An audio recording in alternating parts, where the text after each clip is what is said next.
That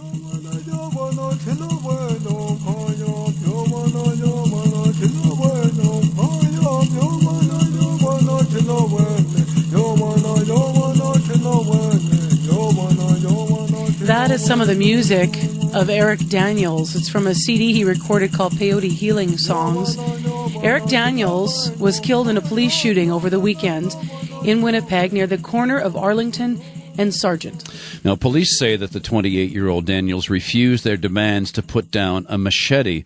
Police were called to the area after he allegedly threatened another person. Now, his brother, 23-year-old Dallas Kershane, says he doesn't blame the police for what he did. And Dallas got up early this morning to come down and talk to us in the studio this morning. Hello there. Hi. First of all, we're sorry for you and for your family for the loss that you've gone through. Why did you decide you wanted to come down this morning? When we phoned you early this morning, you said, sure, I'll come down because I've got something to say here. What is it you want to say? Well, I heard the news reports, and my mom and my brother, we didn't like the way he was portrayed, and we just wanted to give him like the other side from the family's perspective, what we know of my brother, and just to get people, let them have the full story of what's going on. Okay, now, but first of all, I just need to know a few details. How did you learn about your brother's death in the first place? My dad called me actually. My brother's ex-girlfriend would actually trying to call, but I wasn't there at the time. My dad called and he told me what happened. He was crying and I called my brother and it was a blur after that, pretty much. So you say you wanted to tell the story of who your brother really was and how different he was from the news reports. Now, we heard some of his music this morning. I wasn't aware that he was a musician. You told us that this morning. Give us a better picture of who Eric was. Well, before his problems kind of came to the forefront, Eric was he left Winnipeg many years ago to get his life in order, which he did. He traveled the United States. People loved his music. They called him constantly to come down and attend the meetings and hold ceremonies in the United States. And he got his life together, and I really respect him at that point. I was 10 years old around the same time, and he taught me a lot of lessons, a lot of life lessons that I still hold today. What happened in his life that led to what happened on the weekend?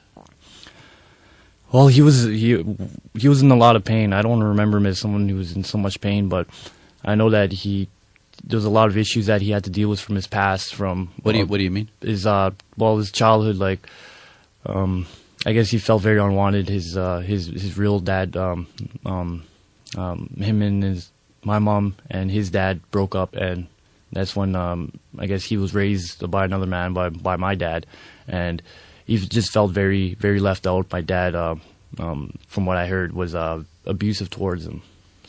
So when did bad issues, begin to turn up in his life?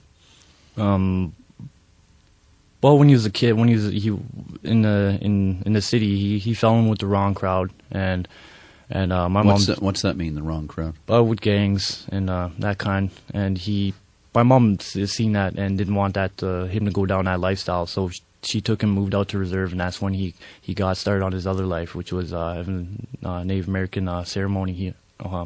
Yes, yeah. Like because then the CD came out, Peyote Healing Songs. Yeah. So what happened though? He was getting his life back together on the reserve, and then what happened? I guess, one of the big things he was struggling with at the time was alcohol. And me and my brother Nick, we agreed to just 2 days ago, the day he actually died, that we were going to use his book and we're going to help him get off alcohol and get his life in order. But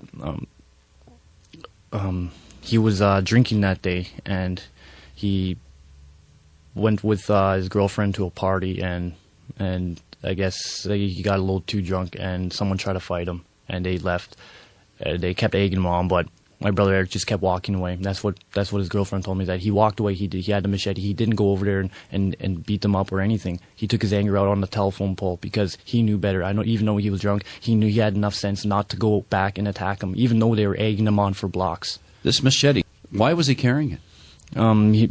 He got attacked all the time. He came crying to me after he got bottled 5 days ago. What? Sorry, bottled? What's that? Hit over the head with a beer bottle. Okay.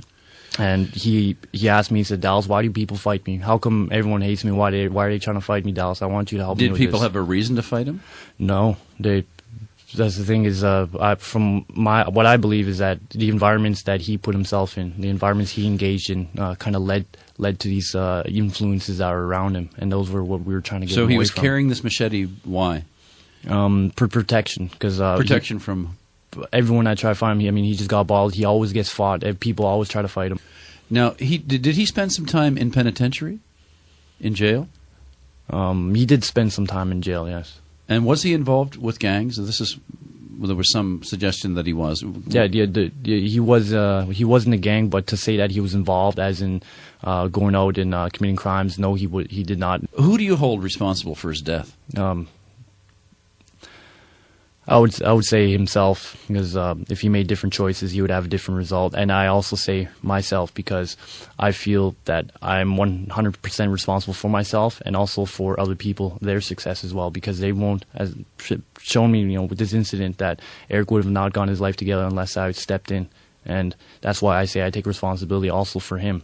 What if you had the chance to speak to the police about this? What would you say to them? I would say, whatever it is that you're feeling, please don't think that we hate you. Don't think that we hold any negative feelings towards you. We want to forgive you. We want to let you let go of all that. We want you to understand that we know that how hard your job is. We know that you go through a lot, and we just want to let you know that you don't have to worry about us, holding any grudges. That we forgive you, and you don't have to deal with the post-traumatic stress and all that. But if that's any consolation that we can help you get through this incident. Now you're a businessman, right? Although you're 23, right? Yes. You were listening to your iPod this morning with self-development discs on it. You're a guy who's got a business. You're working in community development.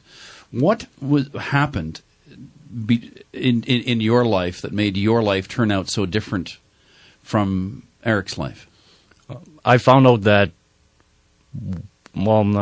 at the time I had a daughter, I was going through a very rough period of my life, worst time of my life, and it was a book that my friend gave me, Adult Children of Alcoholic Syndrome, a step-by-step path to discovery and recovery. And in it, first chapter, I realized everything that I felt all my life, it was a result of a cause. It wasn't purely by chance, by accident, that there was an actual cause, and that if there was a cause, I can fix it. And from then on, for next 8 years, I've committed myself to that change. I graduated from high school, and I've accomplished so much, and I've shared my message with other Aboriginals across Canada, and they were very inspired by it. But why not Eric? Why did he not get the same message? I tried to talk to him, and I feel that if you asked me that a couple of weeks ago, I would say, maybe he just wasn't ready. But now I don't believe that. People who go to AA court ordered, they're more successful than people who go on their own. The 8% only succeed when they go on their own. So they need someone to help them and just to get them on the right path. And that's what me and my brother Nick were going to work towards a couple of days ago. Dallas, thanks a lot for coming in. Send our condolences, please, to your family, especially to your mother in her loss in this. Oh, all right. Take good care. That is Dallas Kershane. He's the 23-year-old brother of Eric Daniels. Eric was killed in an encounter with the police on the weekend carrying a machete. The police said he refused to put it down. The police fired, and Eric Daniels died.